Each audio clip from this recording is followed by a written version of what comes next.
Hello, my name is Maya, but you guys know me as Horror Jabi.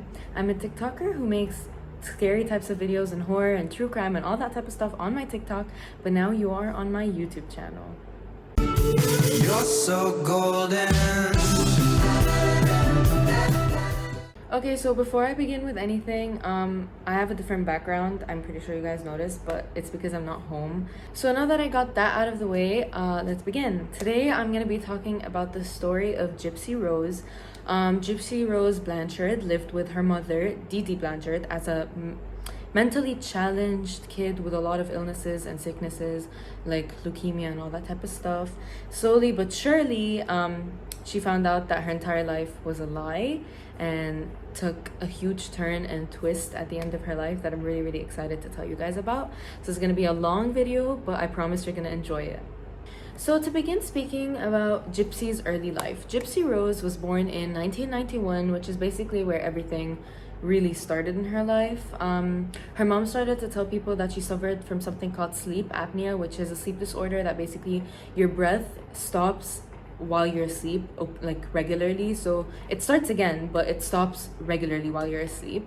And then when she was 8 years old, Dee started telling everyone that Gypsy had leukemia, which is a type of blood cancer, and muscular dystrophy, which is a muscular disorder where there's a progressive weakness in the muscles of the body. And where that's when Gypsy started sitting in a wheelchair and requiring a feeding tube up her nose, obviously. She also claimed that Gypsy had seizures, asthma, and so many more diseases and horrible things that she could be going through.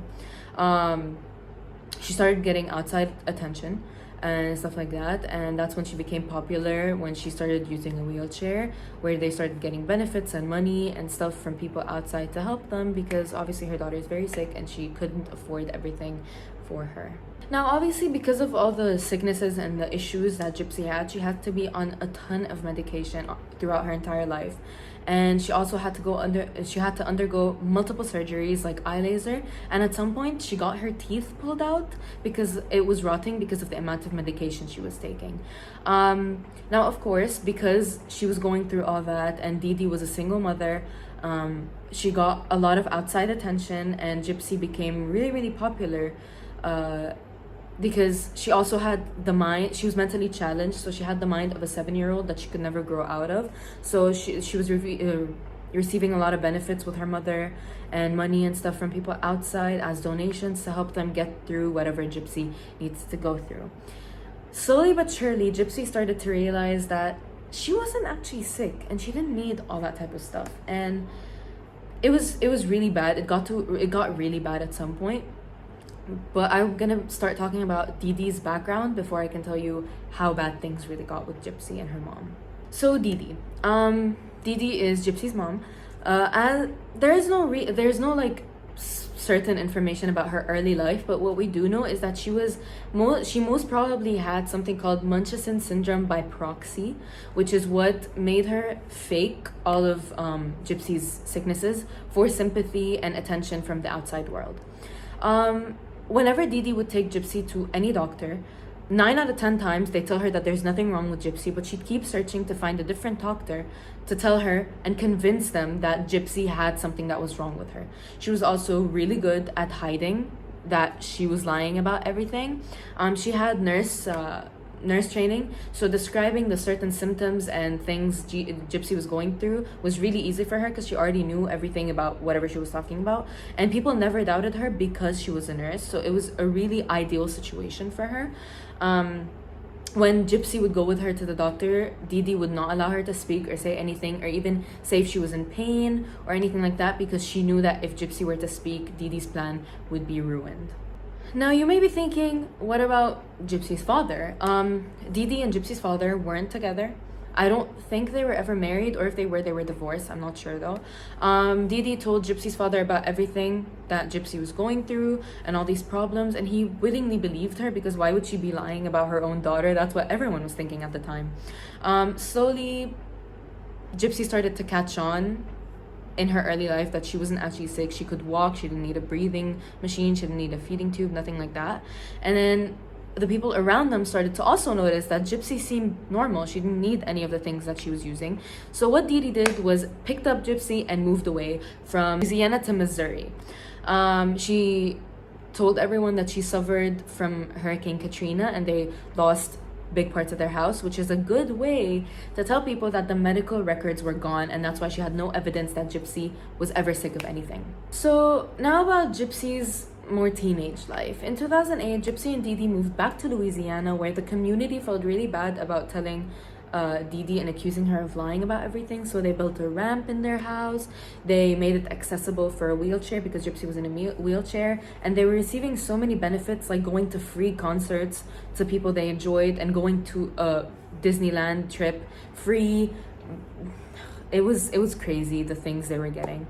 In 2009, an anonymous report was made to authorities that Dee Dee had no medical evidence that Gypsy was sick in any way, shape, or form, but she managed to convince the people who came to talk to them that Gypsy was actually sick and that they lost the medical records in Hurricane Katrina. As Gypsy grew older and wiser, it was really hard for Dee Dee to control her as a child anymore because she knew she wasn't sick. She knew she could get away. She just couldn't control her the same way she could, and that's when things started to get rocky for them. Now I'm going to be moving on to Dee Dee's murder. In 2011, Gypsy met a man at a science fiction convention that she attempted to run away with, but Dee Dee eventually found her and brought her back home. She even convinced the man that Gypsy was seeing that she was underaged when she was a 19-year-old at the time. Dee Dee destroyed her computer and physically restrained her to a bed and sometimes even denied her dinner because of just attempting to run away with a guy. I get it. I get she was running away with him. She lived in horrible conditions that I'm going to begin to describe for you guys. It was horrible. So Gypsy managed to find a way to meet people online and talk to people online and get like access to an online web, and she met Nicholas Godjohn. Now Nicholas Godjohn, she met him on a Christian dating site. She told him all about how Dee Dee would treat her and how she was lying about all her mental illnesses, and Nicholas was so in love with her, he agreed to come and murder Dee Dee for her. On June 14th, 2015, Nicholas came to Gypsy's house where he found Dee Dee and stabbed her repeatedly until she unfortunately passed away, while Gypsy was on the bathroom floor laying down with her ears covered so she wouldn't hear anything that was going on. They then went back to his house in Wisconsin where they were found by police after Gypsy posted to her Facebook page saying the B word is dead.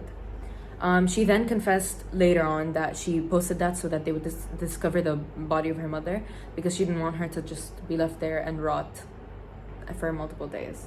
So after the murder of Dee Dee, after everything that happened, Gypsy decided to speak on the matter and had a lot to say. So many people were asking her why she killed her instead of just like expose her to everyone, and that's when she came out telling everyone how horribly she was treated by her mother. She told people that if she were to just stand up and walk in a public event that they had been to, she wouldn't know what Dee Dee would do to her because she would eventually like have to go back with her home. Dee Dee could literally kill her. Like she was that bad of a mother.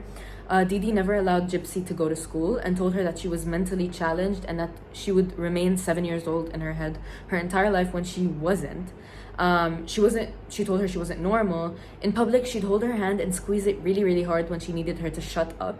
And some psychologists say that she was living under conditions like a kidnapped person was. So you can tell why she wanted to get away or kill her mother. She was abused, she was threatened, she was denied food, she was starved, she was everything you could imagine, which breaks my heart because what mother treats their child like that? Now today, she was convicted in 2016.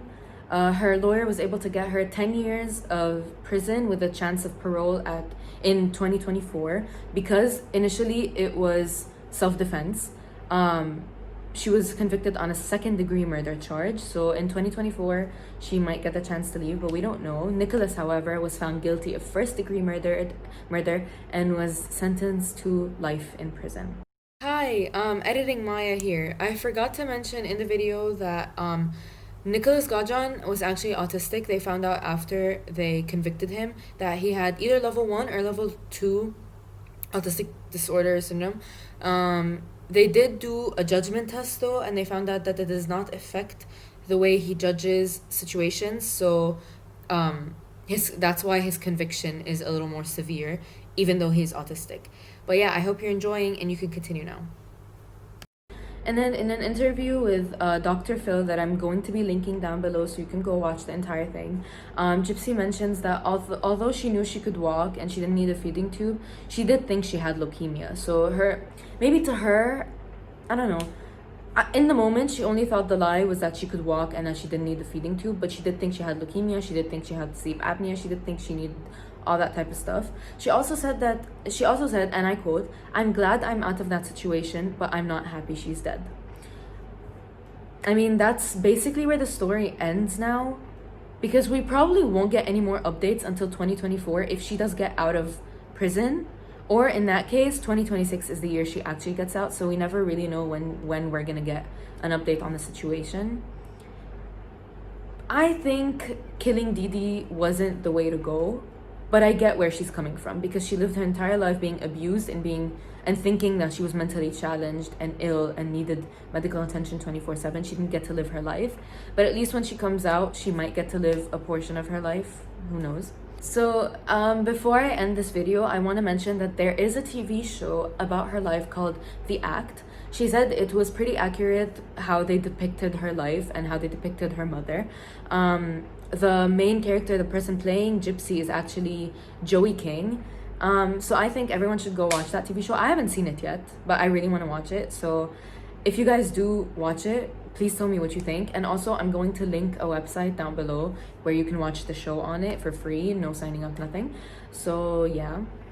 So that was the end of this week's video. I love the story of Gypsy Rose, although it's kind of long and very, very complicated. I still think Gypsy is a really, really brave person, and although she killed her mother, I think we can all agree that it was the wrong way to go, but she did what she needed and had to do to get out of such a toxic place. If you guys enjoyed this video, tell me in the comments down below, and leave a like on this video and subscribe to my channel, because I post videos almost every week, a new true crime video every week. You can also suggest videos for me and stories for me to do down below in the comments. You should follow my TikTok, which is @horrorjabi, and my Instagram, which is @hhmaya__. So yeah, I hope you enjoyed. I'll see you guys next week. Bye.